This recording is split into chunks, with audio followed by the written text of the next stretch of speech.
Okay, so we're on to week 3 of CPA prep, and keeping with the theme that we've been talking about this week, we're going to be talking about audit reports.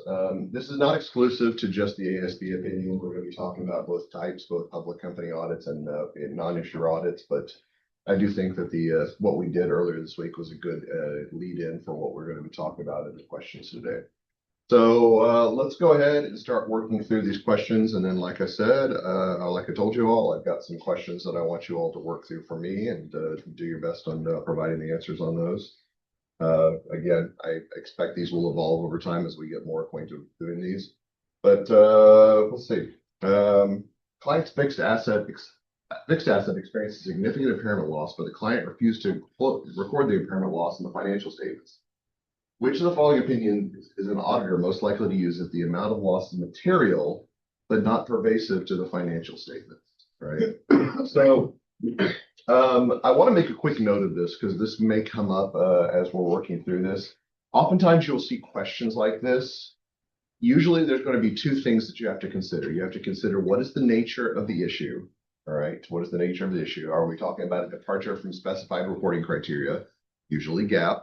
Or are we talking about a scope limitation? All right, so that's going to be our first question. Second question is, what is the severity of the issue? Now, the reason I bring this up is a lot of times CPA questions of this type, they will not talk about the second type. They will just basically allude to the type of issue that you're going to have to deal with, but they won't specify how severe it is. Usually what that means is that you'll have to be able to know that it's one of two types of issues, and those are going to be possible answers. So assume that this did not say material but not pervasive, then we'd have two possibilities in this situation. And basically the answers would be listed as qualified and something else, all right? So keep that in mind, is that you only need to consider the severity if it is explicitly stated in the question, all right? And this one it's explicitly stated in the question, but that's not always going to be the case. And if that's the situation, then you don't need to try to make the determination based on the facts given. That's one thing I will give the AICPA credit for, is that when they write these questions, they're very good about not trying to leave any subjectivity. I mean, obviously it's a subjective topic, but things that require subjective assessments are going to be dealt with in detail. And we're going to actually encounter that somewhere else here in the questions in just a little bit. So in this situation, what are we dealing with? Are we dealing with a departure from GAAP, or are we dealing with a scope limitation? Sure. Departure from GAAP, yeah. So they refuse to actually record the impairment loss in the financial statement. So he does not disclose this. It is a significant amount, so it's something that should be disclosed. That is a departure from GAAP, all right? So that means that it's either going to be a qualified, or what's the extreme version of that? Adverse opinion, okay? So the question is qualified or adverse? Generally speaking, if you saw a question like this and they didn't give you the range, then one of the options would be either qualified or adverse. That's what the answer would be. In this situation, it's for material but not pervasive, so it does specify the severity. Pervasive is the extreme situation, all right? That's the extreme situation. So it's not adverse, it's just going to be qualified opinion. All right. Keeping with the AICPA's ability to provide very clever names in their answers. So Refrigerators Incorporated changed its estimate for warranty expense from $110 per refrigerator sold in the prior year to $150 per refrigerator sold. This change is properly accounted for and disclosed in the financial statements. The auditor refrigerators should issue a what? Now, this is pretty easy. We can eliminate the qualified and adverse opinion. By the way, that's the language you would see here if you didn't know severity. But we can eliminate qualified or adverse opinion, qualified or disclaimer opinion, because the auditors agree that this is fine. So it's an unmodified opinion. The question is, do we have to add an emphasis of matter paragraph? And that is the crux of this one. Now, this is a little bit tricky because generally speaking, there's one category of correct answers, but I do want to go into a little bit more depth here because there may end up being some situations where this runs up. So generally speaking, when we talk about whether we have to add an emphasis of matter paragraph, the issue comes up: do we have comparability between the previous period and the current period? And that's usually judged by the same criteria that we would judge at a financial accounting change. So remember those things like change in accounting principle, change in accounting estimate, change in reporting entity from 303. So if it's something that requires a retroactive change, such as a change in accounting principle or a change in reporting entity, generally speaking, that would require an additional paragraph. That would require an emphasis of matter, or in the case of PCOB, an explanatory paragraph. Change in accounting estimate is one of those ones that jumps up that's a little bit tricky. At face value, Change in accounting estimate from a financial accounting perspective is just one of those things that they treat moving forward. All right. So they're just going to use the new expense or warranty expense moving forward, $110, and they're going to use $150 moving forward. Now, the question is, does that affect comparability? And the answer is always, it depends. Okay, that's what I was looking for. All right, it depends. So what does it depend upon? And the issue is whether or not this is something that's significant change enough to merit the additional wording.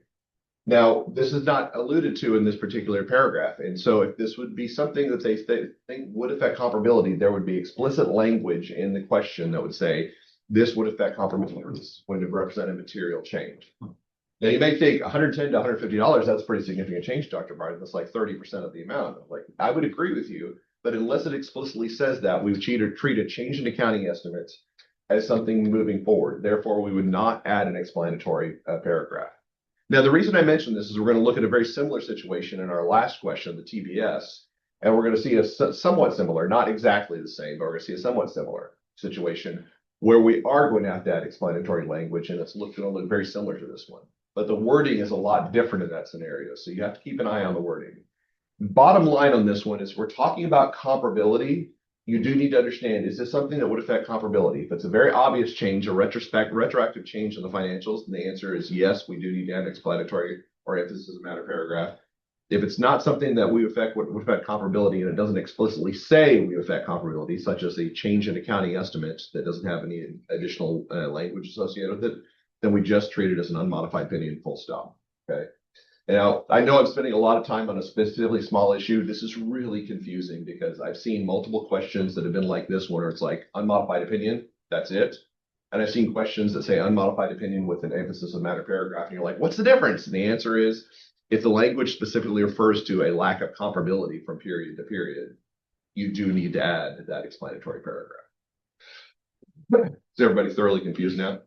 Good, I'm doing well for Friday. All right, so March CPA is engaged by Monday Corporation, a client, to audit the financial statements of Wall Corporation, a company that is not March's client. The Monday expects to present Wall's audit financial statements of March's auditors report to the first federal bank to obtain financing in Monday's attempt to purchase Wall. Under these circumstances, March's audit report would be usually addressed to who? Okay, so we got a lot of parties here. So let's go ahead and delineate the parties, all right? The auditor, the entity that we're auditing is going to be Wall Corporation. But we've been hired by Monday to do this audit. And the bank is First Federal Bank. I'm thinking of Fifth Third Bank from last week in forensics. All right, then we're the CPA, we're March, okay? So there, yeah. You have to actually create a flow chart to actually dictate all these on, but that was important to know. Now, the question is, who is the report going to be addressed to? Now, let's go back and let's remember our reports from 417. Who are those addressed to? The shareholders of the entity. Now, this is something that we've kind of taken for granted. We say the shareholders of whatever the entity that we're auditing is, that must be who we always address it to. And in that situation, if we're talking about publicly traded companies, the answer is that's correct, because they are required to engage in an audit of financial statements. So the shareholders hire the auditor to do that. So they're basically the ones who are hiring the auditor to do this work. In other words, they're the party that we're doing the audit for. Now, in this case, the shareholders, the client that we're auditing, the company we're auditing, is not our client. Our client is a third party. Now you're going to say, is that even allowed, Dr. Barnes? The answer is yes. Okay. Now, this does have to meet the explicit approval of the client. You can't just walk in and say, hey, I'm the auditor, I'm going to start auditing now. They do have to agree and consent to the audit. But if we're talking about Monday Corporation saying we would like to have an audit so we can know what it is we're buying, that is something that's completely allowed. If that's the case, who hired us to do the audit? Monday Corporation. And therefore, that is who the audit report would be addressed to. So you have to think about it. Even though we're so used to saying, well, our audit client is who we address it to, really who we're addressing it to is the party that engaged us to do, right? Which in public company audits, that's the shareholders of the company. In all other situations, it's whoever that did that. So in this case, it's going to be a Monday Corporation. Block, a CPA firm is finalizing the audit of a non-issuer, drafting an audit report containing an unmodified opinion. How should Block make the following representations of audit opinion on comparative financial statements? So this was actually the question that was inspired. They get a question on the quiz. So yeah, messed that one up. All right. So the question is, this is an interesting one. This alludes to what I was talking about on Wednesday, is that do you need to know the language that's used in the audit report? The answer is absolutely. This is the type of question you would see on the CPA exam with respect to this area. Now, does this mean you have to memorize it verbatim? Not necessarily. There's certain catchphrases that you need to be aware of, all right? One of those catchphrases that you need to be aware of that's used in both versions of the report, PCOB and ASB report, is examination of evidence on a test basis. That is an explicit statement made in the audit report. You'll notice I did not say consistent application of accounting principles. That is something that's heavily alluded to, but it is not explicitly stated in the audit report. So the answer in this one is A, implicitly, B, explicitly. All right. By the way, I will do that in some frequent situations, is that one of the questions on the quiz will likely be a question from the previous CPA exam questions. In this case, it was one from the future CPA exam question, unintentionally, okay? But I will review on some of those ones that I think are important to talk about. That was my intention, is to include this one on as a CPA. I just put it on the wrong one, so my bad. All right, I'm gonna have to go back and check all of the quizzes that I've written so far now. So, an auditor most likely would issue an adverse opinion due to what? So, before we look at the questions, let's go ahead and make sure we know what we're looking for. All right. This is an example, a pretty rote example of a very routine type of question that you should be able to answer correctly every single time. Adverse opinion deals specifically with one type of issue, and that is going to be a pervasive departure from specified reporting criteria, usually GAAP. Okay.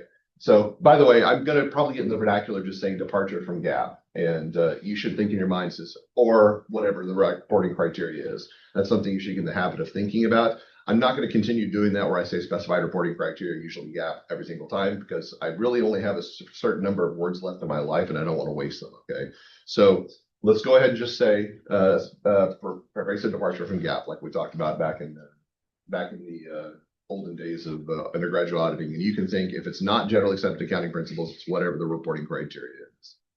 So we're talking about departure from GAAP. So management's refusal to provide written representations. Is that a departure from GAAP? So if we're talking about written representations, who are they making written representations to? They're making written representations to the auditor, all right? Basically, this would be something like the management representation letter, which remembers that weird document where it's written by the auditor, but it's signed by the management. And so basically, this is a document that says this is everything management did for the approach to the audit, right? So they're making that representation. So let's say they refuse to sign the representation letter. Is that a problem? It is a problem. Is it a departure from GAAP? It is not. This is what we would call something we call scope limitation. It impairs us from doing our job as auditors. That is not, by definition, going to be something we would treat with an adverse opinion. This would probably be a disclaimer opinion or a qualified opinion. Inadequate disclosure of material information. What do you guys think? That sure sounds like a departure from GAAP. So something that they should include in the financial statements and they fail to include, yep, departure from GAAP right there. So B is likely our answer, but let's continue on and talk about the rest, okay? The inability to determine the extent of the amounts associated with a pervasive employee fraud scheme. So fraud scheme sure sounds like a big deal. And we want to make sure that's disclosed. This is not what's being said here. This is talking about we as auditors can't determine the extent of the fraud that's being performed. That sounds like a scope limitation. Everybody said it out loud. That's what I imagine in my head. Okay. Scope limitation. All right. The auditor is unable to obtain the audited financial statements of a consolidated investee. All right. Another scope limitation right there. So this is pretty clear cut. We have 3 scope limitations and 1 departure from GAAP. The departure from GAAP with. All right, so in line with the previous question, which situation would a disclaimer opinion be most appropriate? So I'm not going to spend much time talking about this because we just established that a disclaimer opinion is appropriate for a scope limitation, a pervasive limitation. There is one other possibility that we could have a disclaimer opinion. It never came up in our class in undergraduate auditing because we were always dealing with PCOB clients. But what is the other possibility that we could have a disclaimer of opinion? Yes, an auditor lacks independence from their client. So can an auditor or can a CPA perform an audit of somebody that they are not independent from? They cannot render an opinion. All right, they are not allowed to render an opinion. They have to issue a disclaimer of opinion. So the internal auditor lacks independence. Boy, that sure sounds like I was just talking about. What's the word there that kind of is the catch or the caveat that you have to throw in there? Internal, okay. Boy, that's they say CPA exam says we don't ever try to trick our people that we're taking the test. We don't try to trick our candidates. Yeah, right. I'm looking at this question right here. It says, yeah, the internal auditor. The internal auditor is not going to be independent. They are an employee of the client, so that's something we would expect. So we can ignore that one. There is insufficient disclosure in the notes of the financial statements or reportable segments. Okay, insufficient disclosure, we just established that's what? That's a departure from GAAP, okay? So that's the opposite of what we're talking about. Not really the opposite, it's just a different issue. The auditors are unable to obtain the audited financial statements of significant subsidiary. Yes, that is a scope limitation, and that's something that we would say is probably going to be the most likely. Let's look at D, though. Financial statements are presented in accordance with the cash basis of accounting. Is that okay? Can we use cash basis of accounting? Yes, we can use the specified reporting criteria other than GAAP. We can use cash basis. We can use industry required basis. We can use a compliance basis. Never a tax basis. Actually, it's not true. Tax basis is perfectly fine. Okay, tax basis is perfectly fine. But I've got to stay true to my morals. Management of Edgington Industries plans to disclose an uncertainty as follows. The company is a defendant in a lawsuit alleging infringement of certain patent rights and claiming damages. Discovery pending are in progress. The ultimate outcome of the litigation cannot be presently determined. Accordingly, no provision for any liability that may result upon adjudication has been made in the company financial statements. There's a lot of words here. The auditor is satisfied that sufficient audit evidence supports the management's assertions about the nature and disclosure of uncertainty, and the uncertainty is not considered to be unusually important in Edgington. What type of audit opinion should the auditor express under the opinion circumstances under U.S. auditing standards? Okay, so what are we talking about in this situation? There's a lot of words for something very, very basic and straightforward. This is an example of, well, it's a lawsuit that's pending. So what do we call that in accounting vernacular? Contingent liability, okay? So in order to accrue a contingent liability, what are the criteria for this? It has to be probable and reasonably estimable. So those of you taking FARs, like, I knew that, okay? Yeah, I got that reference. Yeah, so that's like, everybody's like that. So probable and reasonably estimable. We as auditors need to be aware of that too, because we have to make sure that disclosure takes place. That's one of the things we're responsible for. So is this a probable outcome? Okay, it's likely that there's going to be some action, but is it reasonably estimable? It is not. And it makes intuitive sense that they would not accrue something that they didn't know the amount about. It says, well, we don't know what the amount is, so we're just going to guess $10 billion. Yeah, so just randomly throwing numbers out there against the wall. So that's why we can't accrue an item, because we don't know what the amount is. We can't reasonably speculate on it. Okay. So what is going to be our requirement if we think it's probable but not reasonably estimable, or what's going to be our client's requirement, I should say? Disclosure. Okay, disclosure, which they have done. The auditor said the disclosure is appropriate. They've done everything they're supposed to be doing. So we do think that this is going to be an unmodified opinion. Can we agree with that? Can we get for, except for qualified disclaimer opinion? I'm not sure why they said except for qualified. All qualified is except for. But yeah, so it's unmodified. The question is this going to be emphasis of matter or not emphasis of matter paragraph? What do you all think? Client's done everything they're supposed to be doing, so there probably doesn't need to be any attention drawn to it. So we're probably going to say no paragraphs necessary. A is our answer. A former client requests a predecessor auditor to reissue the prior year's audit report in connection with the issuance of comparative financial statements by the client. What is the predecessor auditor's responsibility? So the previous auditor is asked them to do something. What are they responsible for in this particular context? So let's just go through the answers and think about this, okay? Review the previous report and make necessary changes. If they've already issued the report, do they need to make changes to that report? No, that doesn't make any sense, okay? Consult the client's legal counsel to determine available remedies. Available remedies for what? They're not being sued, okay? There's not really any litigation that's been going on. Again, this is one of those ones that's pretty easy and obvious if you think about it, nothing bad is happening. Read the current report, compare it to the previous report, and obtain a letter representation from the successor auditor. So the first two make intuitive sense. If you're going to be asked to have somebody ask to do your user report, say, well, let me read what you've done and make sure it's consistent, okay? The last part is the only one that's kind of a sticker, okay? Is the predecessor auditor required to get a letter representation from us, the new auditor? Yes, they are. Okay, that's one of the very first things we learned in 417. Okay, letter representation is one of those things to be required. So we're basically saying we agree to let you use this report. Okay, or more appropriately, said they've agreed to let us use this report as we would write the letter for that. So C is our answer, but let's go ahead and look at D. Audit the current statements. Okay, for the predecessor auditor, we're no longer the current auditor, so we're not going to audit the current statements. That's kind of silly. So even if you didn't think C was the correct answer, by virtue of elimination, A, B, and D are all pretty obvious, not correct answers. So C is our answer. All right, some task-based simulations. For once, I'm not using an Excel spreadsheet because we're talking about audit reports. Okay, so here's the deal. For each non-issuer company, review the exhibits. Based on your review of the exhibits, determine the appropriate opinion types in addition to determining appropriate report modifications. I'm going to go ahead and go out here and say the first two are very, very easy. The last one's a little bit of a challenge, all right? So let's look at production gurus. What's going on? So we can actually read from the audit senior and get some information. By the way, I encourage you to read everything, but I'm not going to read through all of this because we are at a time crunch. But you can kind of see the manager's information, the questions they had. So the manager had some question about depreciation method, all right? And if you read what the senior said, it says, per discussion with CFO, the company changed from straight line depreciation to units of production based on hours of utilization because the company thought this more accurately matched the revenue expense of the machine rather than the straight line method. This is because the company makes revenue with each produced unit. The company accurately accounted for this change prospectively, but it does have a material effect on the comparability of the financial statements. All right. So this is an interesting one, okay? So depreciation changes are really weird because they're a change in accounting estimates that arise from a change in accounting principle. So is it a change in accounting estimate? Is it a change in accounting principle? The answer is yes. It's technically both, but it's treated for prospectively, which means it kind of falls in the realm of an accounting estimate.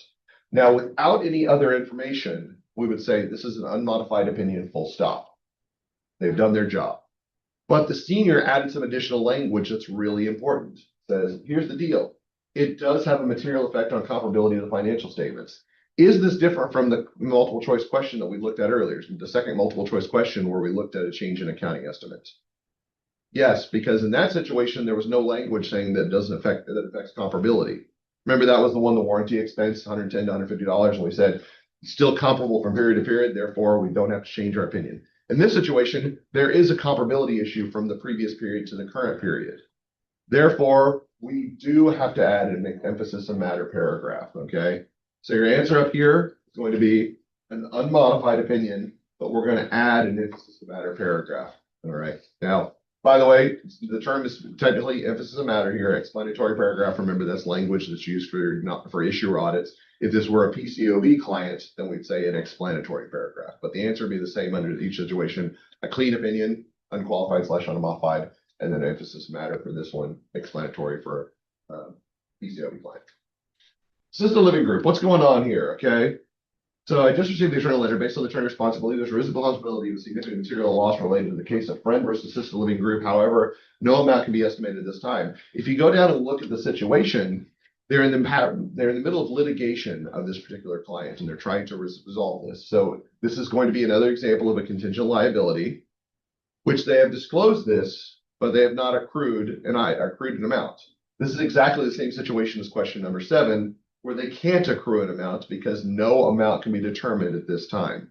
So in that case, a disclosure is completely appropriate, and we would say an unmodified opinion. That's it. Unmodified opinion, okay? They've done their job properly. There's no report modifications. We're going to issue the report without modification. All right, Red Baron Trucking. What's going on with Red Baron Trucking? So a frozen adjusting journal entry for capitalization of leases the company is currently expensing as operating leases, okay? By the way, did anybody get this reference? Does anybody think back to 302 and says, this makes no sense whatsoever. How can you expense operating leases? I guess technically speaking, that's what it happens, but they have to go to have a balance sheet effect as well. So yeah, so just for context, I don't know if Dr. Eisen talks about this. Like about 10 years ago, operating leases and capital leases were completely different. Capital leases were treated as assets. Operating leases were immediately expensed. There was no balance sheet effect of operating leases. And so this was a big deal because it actually misrepresented the position of the organization many, many times. So now there's actually got the balance sheet entry. That being said, there's still an argument to whether something should be recognized as a capital lease or an operating lease. And it looks like they're currently expensing off operating leases and not capitalizing appropriate leases. But management is saying they're not going to book the material adjusting entry, is therefore still showing these leases as operating leases. So they, by the judgment of the auditor, these should be treated as capital leases rather than operating leases. And the accounting treatment for those two is completely different. So if that's the case, what do we have here? A departure from something. Departure from GAAP, okay? Love it when you make it easy and only have to ask one word. Keep it down to one word, Dr. Barnes. One word or fewer. Yeah.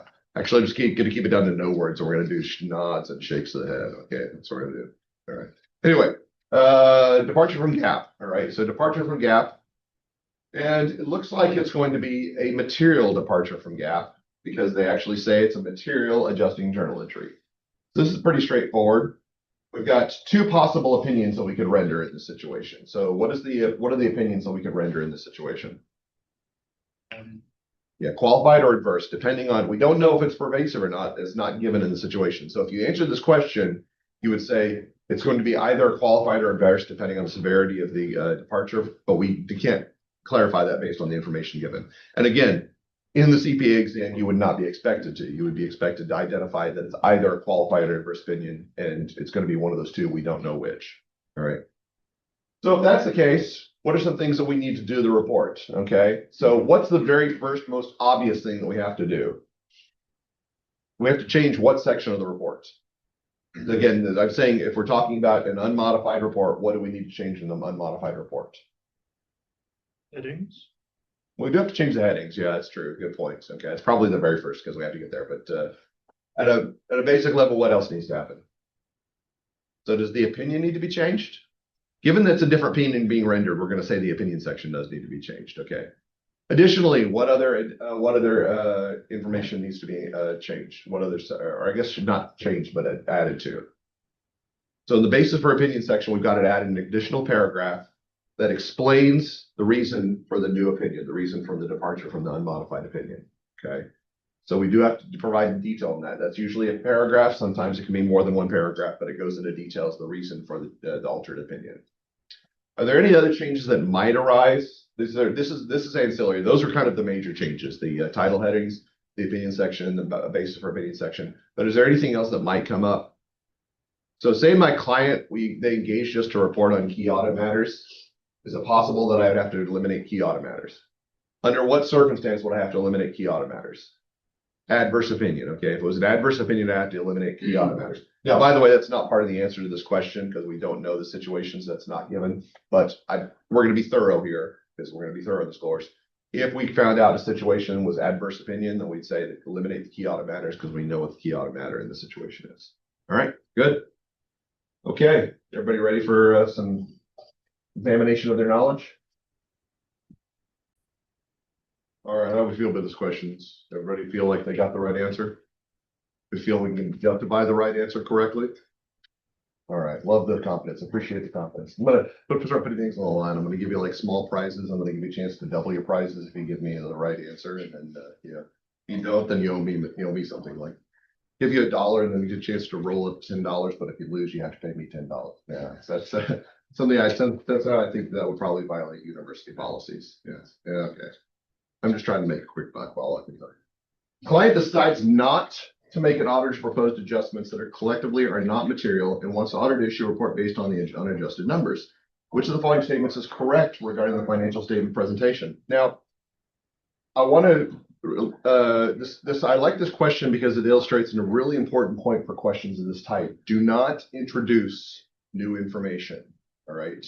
If you do not, if there's something in there that you're not familiar with, 9 times out of 10, you should ignore that. It's not something that would be relevant or deep or important to the question.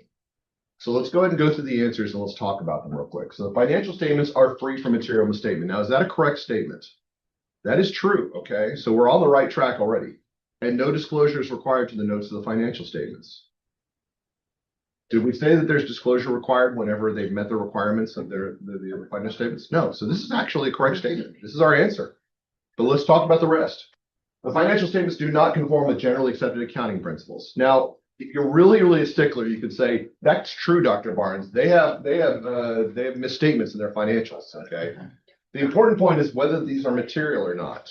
Because if you're going to argue, well, any misstatement is too much, Dr. Barnes, say, well, what if 1 cent misstatement? Yes. Are you going to argue that their departure from GAAP if there's 1 cent off? And if you're my father, the answer is yes. Okay. Because he used to balance his checkbook to the penny. He would get wound up if there was like 2 cents off. But yeah, otherwise, no, we're going to say materiality is a really important factor in this particular regard.